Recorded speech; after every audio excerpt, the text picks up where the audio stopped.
They make their living by murder. They're mob hitmen. This is their handiwork. All we did was just hunt people to kill them. No questions asked. Hey, orders are orders. For the hitman, the mob takes precedence over everything. People in La Cosa Nostra understand that if a person needs to be murdered, he gets murdered, and that's business. But the hitman often lives at the very edge of death himself. If you screw up, you're going to get whacked.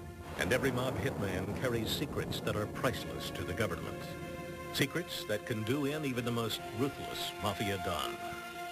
He says, you're gone. And that's when I decided to turn.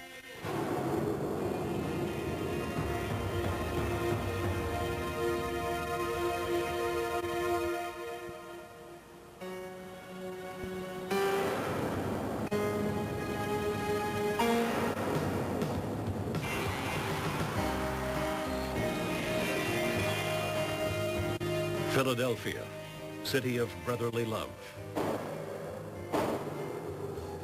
and mob warfare. In the 1980s, few people had a closer view of the bloody action than hitman Nicky the Crow Caramundi. The Crow admired the new and ruthless boss of the Philly mob, Nicolas Scarfo. He was a good boss. He was a beautiful guy as a person, but when it came to business, it was strictly business. He had to kill certain people when he became boss, and he wanted these guys dead. Nicky the Crow had gotten into the Mafia slowly. A con artist by trade, he had spent most of his adult life gambling, stealing, and swindling. Not that the people are suckers, but they are suckers because they're gullible for deals. Nick Caramundi is the quintessential South Philadelphia con man who, because of a lot of different circumstances, ended up being a wise guy. Nicky the Crow began as a junior mob associate, running scams for one of Scarfo's soldiers. His skills at ripping off suckers impressed Scarfo. Scarfo wanted not only to unify the Philadelphia Mafia, he wanted to run a smooth criminal enterprise. Nicky Caramundi was part of that plan. He soon became the Don's top moneymaker in the standard mob rackets: numbers, loan sharking, and extortion. We started to shake down bookmakers, drug dealers, anybody that does things illegal, we'd shake down. And if they didn't ante up the mob street tax, there was a higher price to pay. They had to pay tribute for our protection. If they didn't, it was this. That was my job. A job for which there was high demand in the regime of boss Scarfo. Scarfo had come to power in 1981 after a hit on the old boss, Angelo Bruno. Bruno had been known as a peacemaker, not Scarfo. The new boss was determined to eliminate anyone who didn't like the way he did business. One of those holdouts was Harry the Hunchback Ricobene. When Scarfo took over, Scarfo wanted everybody paying tribute to him and under his thumb. And I think clearly the Ricobene faction balked at that. And that resulted in the war where you had Ricobene guys and Scarfo guys out roaming the streets of Philadelphia looking to shoot each other. Scarfo put contracts out on 70-year-old Harry the Hunchback and Harry's younger brothers, Sonny and Bobby. The boss made it clear that any of his soldiers should consider it their duty to rub out the troublesome Ricobene brothers. Nicky the Crow and a few of his mob associates took up the challenge, not for money, but for the chance it might offer them to advance within the crime family. You never get paid. There's no such thing as being paid for a hit. There's no such thing as outsiders that we hire to kill somebody. And for 2 years, all we did was just hunt people to kill them. Nicky the Crow's immediate superior was Pat the Cat Spirito, a veteran Scarfo soldier. Pat the Cat and Nicky the Crow, along with fellow hitman Charles Iadich, began plotting the murder of Sonny Ricobene. But the plotting began to run into problems. Every time the hit squad was ready to go kill Sonny, Pat the Cat would call it off. Nicky the Crow began to believe that Pat was dragging his feet. He was right. Pat gets drunk and starts talking treason. And he starts saying, hey, Scarfo's no good. These guys are no good. All they want you to do is kill, kill, kill, kill, kill. That's all we have to do is kill, kill, kill.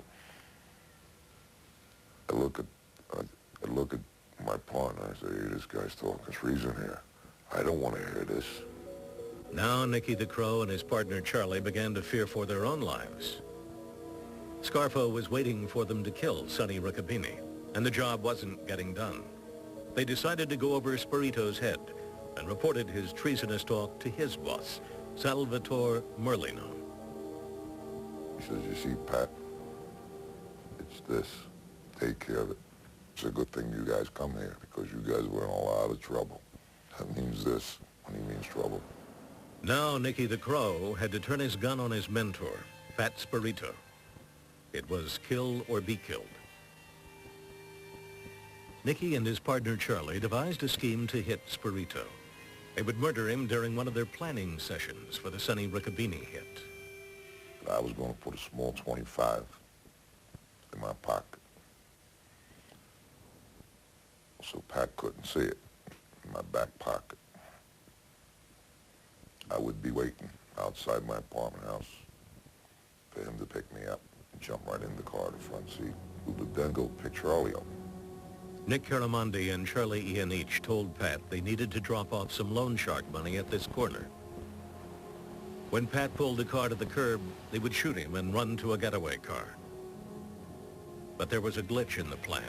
As we're going to the rendezvous point, where we're going to do it at, some lady trying to park a car and all kind of cars back up behind us. Charlie gets nervous. I'm nervous. We get to a corner. It's 4 corners. You got cars running north. You got cars running east. Charlie says, pull over here. Pat pulls over.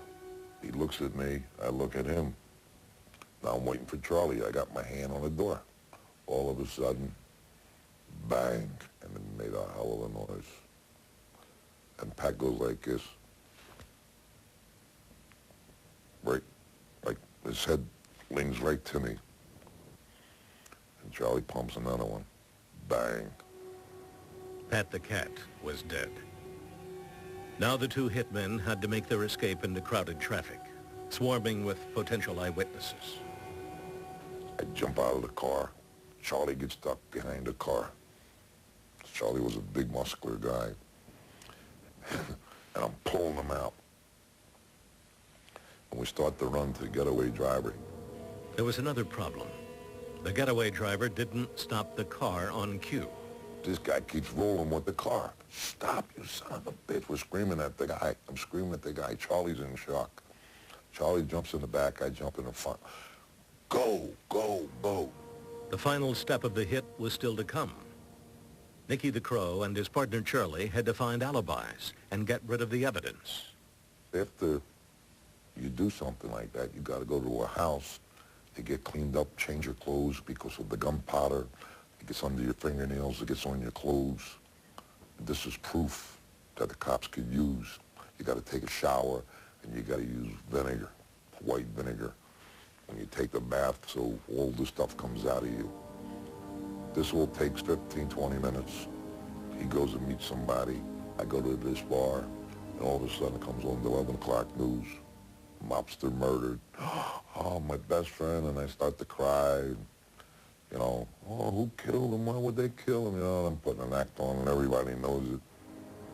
It was Nicky the Crow's first hit, a murder that verified his loyalty and bolstered his standing in the Philadelphia mob. And there were more assignments to come.